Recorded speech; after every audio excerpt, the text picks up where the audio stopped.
अस्सलाम वालेकुम जी, आपका होस्ट सईद अंदर जद आपकी खिदमत हाजिर हमारा यूट्यूब और फेसबुक चैनल ये है पाकिस्तान देख रहे हैं लाखों करोड़ों दुरुद हज़रत मोहम्मद मुस्तफ़ा सल्लल्लाहु अलैहि वसल्लम और आले मोहम्मद पर। आप जानते हैं कि इलेक्शन कमीशन ने जो एक फैसला था 30 अप्रैल को इंतखाबात होने हैं, उसका स्केड्यूल भी वापस ले लिया और ऐलान किया कि जी 8 अक्टूबर को हम इंतखाबात करवाएंगे। उसमें उन्होंने बकायदा तौर पर बताया कि 20, 21, 22 को हमारा एक इजलास होता है जिसमें ministry of interior, ministry of finance, ministry of defence तमाम ने और जो चीफ सेक्रेटरी अपने अपने एंड पे जो है वो अपने अपने उज़र बताए, अपनी अपनी रीजन बताई, जिसकी बुनियाद पे हमने इलेक्शन को जो है वो पोस्टपोन कर दिया 8 अक्टूबर तक, यानी कि 8 अक्टूबर को इंतखाबात का कह रहे हैं। मगर इस वक्त पाकिस्तान तहरीक इंसाफ पिटीशन भी उन्होंने दायर कर दी या इसको चैलेंज करने का भी फैसला किया गया है। मगर खैबर पख्तूनख्वा के अंदर भी कुछ इसी तरह का हालात था कि ये था कि इंतखाबात का ऐलान करना है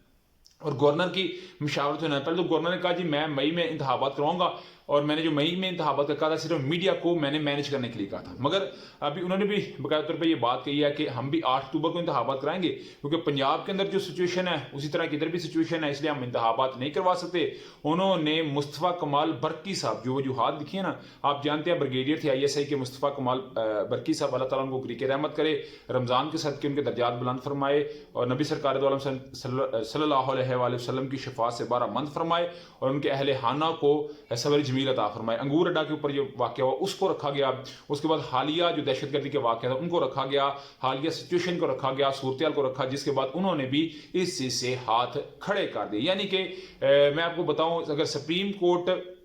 एक्शन लेगी तो फिर मामला ठीक, तमाम माहिर कानून इस पे बाजिद हैं कि सुप्रीम कोर्ट ने इस मामले के ऊपर जो है वो एक्शन लेना है। और एक अटार्नी जनरल शहजाद अता इलाही साहब का आ गया हुआ है, मैंने आपको कल बताया था रेजिग्नेशन, अभी एक दो मजीद आएगा, एक दो की मजीद नौकरियां अभी सुप्रीम कोर्ट खाएगी, ये मैं अभी आपको बता रहा हूँ। जी सदर ममलिकत आरिफ हुसैन अलवी साहब ने वज़ीर आज़म को खत लिख दिया है और इसमें कुछ गिला शिकवे और कुछ ना अपनी बातों को वो सख्ती से इंडोर्स करते नजर आए। उन्होंने वज़ीर आज़म को कहा जी मुतलका काम को इलेक्शन कमीशन की मामलत की हदायत करे, पंजाब के PPP मुकर्रर वक्त में इंतखाबात के लिए हदायत करें, तौहीन अदालत समेत मजीद पेचीदगियों से बचने के लिए इक़दामात करें, वफाक सूबाई हुकूमतें हकाम को इलेक्शन कमीशन की मामलत की हदायत करे, मुतलका इंतजामिया हकाम को इंसानी हकूक़ की पामाली से बाज रहने की हदायत करे, यानी कि जो गिरफ्तारियाँ हो रही हैं और माजी करीब में इंसानी हकूक़ की वाज़ेह खिलाफ वर्जियों को उजागर किया गया। और उसमें सदर पाकिस्तान ने कहा है कि वज़ीर आज़म को आपने आर्टिकल 46 की बामनी मुशावरत नहीं की, यानी कि मुझसे आपने कोई मुशावरत नहीं की, तो ये बड़ी तशवीशनाक सूरत हाल है। वाक़त के तदराक और सलाह के लिए इन्हें नोटिस में लाया गया। 90 दिन में इंतखाबात होने ज़रूरी हैं। सुप्रीम कोर्ट ने इलेक्शन कमीशन को सदर की तहरीक जो तजवीज़ करने का हुक्म दिया था, तो इसीलिए मैंने सब कुछ किया था। मगर जो सदर पाकिस्तान का हाथ है वो डेफिनेटली एक बड़ा मीनिंग रखता है और इसमें उन्होंने बाकायदा तौर पर यह बात भी कही है कि इसमें एग्जेक्टिव जो है अफसरान वो इसमें मुलव्वस नजर आ रहे हैं, उनको कहीं ये हुक्म दिया गया हुआ है कि आपने किसी सूरत भी इनको इलेक्शन नहीं होने देना। और मुझे लग रहा है कि सदर पाकिस्तान अपनी भी तौहीन कोई समझ रहा है, तो इस पे ऊपर वो अपने कानूनी माहिरीन से, कानूनी टीम से मशावरत करेंगे कि मैं किस तरह जो है वो इस चीज़ को खुद भी आड़े हाथों ले सकता हूँ। मगर ये बड़ी बात उधर जी पीपल्स पार्टी ने, आप जानते हैं जो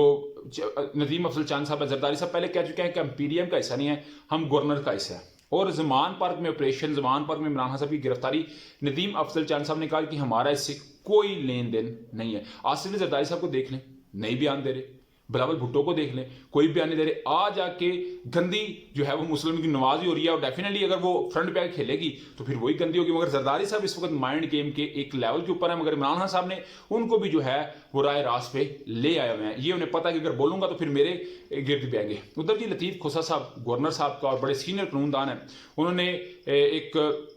TV शो के ऊपर बयानिए के ऊपर जो है निजी चैनल के ऊपर होता है, उधर उन्होंने बाकायदा तौर पर कहा है कि इलेक्शन कमीशन ने बाकायदा तौर के ऊपर सुप्रीम कोर्ट के फैसले की तौहीन की है और इस हुकूमत के ऊपर आर्टिकल 6 लग सकता है। वो बार बार कह रहे हैं कि यूसुफ रज़ा गिलानी साहब जिनको 30 सेकंड सजा हुई थी, उस तरह की सजा शहबाज शरीफ साहब को भी हो सकती है और उसी तरह से शहबाज शरीफ साहब भी नाअहल हो सकते हैं जिस तरह यूसुफ रज़ा गिलानी साहब हुआ है। तो ये बड़ी जो है एक पीपल्स पार्टी की जानिब से आवाज़ बुलंद हो रही है। लतीफ़ खोसा साहब समझे, सुप्रीम कोर्ट में जितने केसेस आते हैं लतीफ़ खोसा, फरूक H नाइक सब उसको देखते हैं और ये समझिए वो जरदारी साहब के जो अल्फाज हैं या बिलावल भुट्टो के जो अल्फाज है कोड एंड कोड